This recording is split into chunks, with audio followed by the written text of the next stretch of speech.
দর্শক, এই বিষয়ে নিউজরুম থেকে আমাদের সাথে কথা বলার জন্য যুক্ত হচ্ছেন সহকর্মী মাসুদুর রহমান।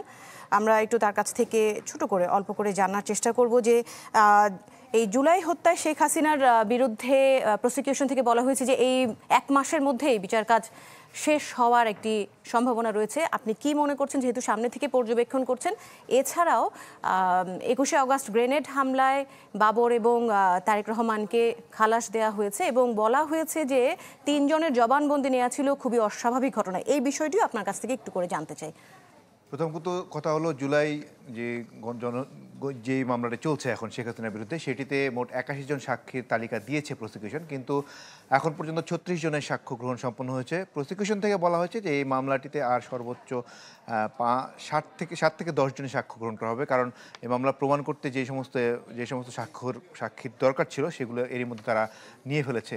প্রসিকিউশন বলছে এখন ঐতিহাসিক প্রেক্ষাপটগুলো বর্ণনা করবেন মাহমুদুর রহমান, সাক্ষী দেবেন। এরপর নাহিদ ইসলাম সাক্ষী দেবেন জুলাই গণ অভ্যুত্থানের বিষয়গুলো নিয়ে, এবং বদরুদ্দিন উমরের সাক্ষ্য দেওয়ার কথা রয়েছে, যেগুলো আগামী সপ্তাহে আরও 4 থেকে 5 জন সাক্ষী দেওয়ার পর যদি প্রসিকিউশন মনে করে যে এখানে 4 থেকে 5 জন অথবা 10 জন সর্বোচ্চ মামলাটি প্রমাণ হয়ে যাবে, তাহলে প্রসিকিউশন কিন্তু সাক্ষ্য গ্রহণ বন্ধ করে দেবে।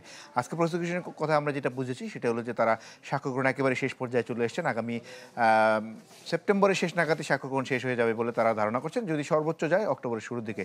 এরপর কিন্তু দুপক্ষের আর্গুমেন্টের একটি ডেট পড়বে। আর্গুমেন্টের যুক্তিতর্ক উপস্থাপন দুপক্ষ যখন শেষ করে ফেলবে, তখন রায়ের জন্য একটি ডেট দিয়ে দিবেন ট্রাইব্যুনাল। সেক্ষেত্রে মামলাটি একেবারেই শেষ পর্যায়ে বলা যায়, যেহেতু আর সর্বোচ্চ 7 থেকে 10 জন সাক্ষ্য গ্রহণ করা হবে।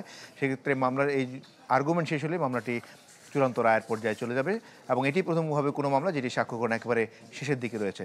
আর 21শে আগস্ট গ্রেনেড হামলা মামলার কথা যদি আমরা বলি, সেটি হলো যে আজকে চূড়ান্ত নিষ্পত্তি হলো। 2004 সালের যে ঘটনা, আজকে চূড়ান্ত নিষ্পত্তি হলো।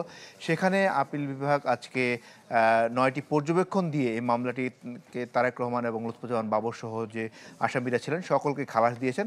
আদালত বলেছেন যে এই মামলার যে প্রধান আসামি ছিলেন মুফতি হান্নান, তিনি অন্য একটি মামলায় কন্ডেম সেলে ছিলেন, সেখান থেকে তাকে নিয়ে এসে তাকে জোরপূর্বক জবানবন্দি নেওয়া হয়েছে।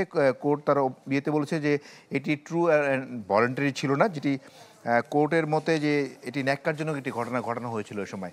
কারণ অন্য একটি মামলা থাকা অবস্থায় তাকে টিএফআই সেলে এনে তাকে জিজ্ঞাসাবাদের নামে নির্যাতন করে এই জবানবন্দিটা নেওয়া হয়েছে, যেখানে আড়াই লাইন রয়েছে, যেখানে তারেক রহমানের শুধু বলা হয়েছিল যে কোর্ট এটির উপর মূলত জোর দিয়েছেন যে কোনো ফৌজদারি মামলায় দ্বিতীয়বার কারো স্বীকারোক্তিমূলক জবানবন্দি নেওয়ার বিধান নেই। তারপরও এই মামলাটিতে দ্বিতীয়বার মুফতি হান্নানের কে জবানবন্দি নেওয়া হয়েছে। এটির ভিত্তিতে মূলত মামলাটি এটির উপরে দাঁড়িয়েছিল।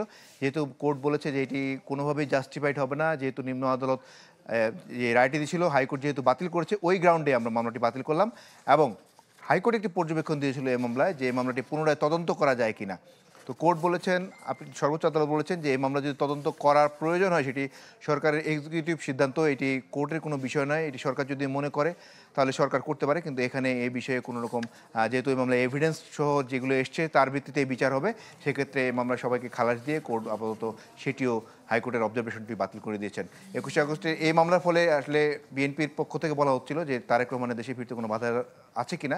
এই মামলাটি একটি মামলা ছিল, যেটি সর্বশেষ মামলা তারেক রহমানের, যেটিতে আপিল বিভাগে তাকে লড়তে হলো, এবং এরপরে তার দেশে ফিরতেও আর কোনো কিন্তু বাধা রইল না।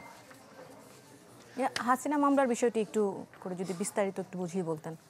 আজকে শেখ হাসিনার বিরুদ্ধে যে রাজসাক্ষী দিয়েছিলেন চৌধুরী মামুন, তিনি সেখানে বেশ কিছু নতুন বিষয় নিয়ে এসছেন। বিশেষ করে যে পুলিশের গোপালগঞ্জের যে সিন্ডিকেটের কারণে তাকে আইজিপি পদে দ্বিতীয়বার মেয়াদ বাড়ানো হয়, এবং তিনি আজকে প্রথমবার বলেছেন যে তৎকালীন মুখ্য সচিবকে তিনি বলেছিলেন তাকে যেন কোনোভাবেই দ্বিতীয়বার চুক্তিভিত্তিক নিয়োগ না দেওয়া হয়। এবং তিনি বলেছেন যে গোপালগঞ্জের পুলিশের দুটি গ্রুপের দ্বন্দ্বের কারণেই মূলত তাকে শেখ হাসিনা বিশ্বাস করে আবারও দিয়েছেন। তিনি এটি নিতে অস্বীকার করেছিলেন, কিন্তু তারপরও তাকে দেওয়া হয়েছিল।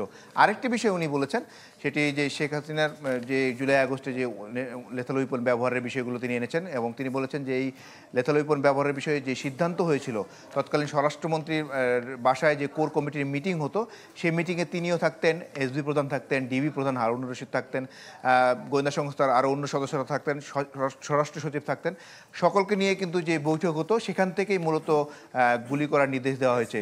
তিনি আরেকটি বিষয় বলেছেন যে র্যাবের তিনি যখন মহাপরিচালক ছিলেন সেখানে একটি টিএফআই সেল ছিল, সেই সেলের মধ্যে ব্যারিস্টার আরমান, যিনি তাকে গুম করে রাখা হয়েছিল বলে অভিযোগ রয়েছে, তিনি বলেছেন তিনি র্যাবের মহাপরিচালক থাকা অবস্থায় এটি জানতেন যে ওখানে আরমানকে রাখা হয়েছে।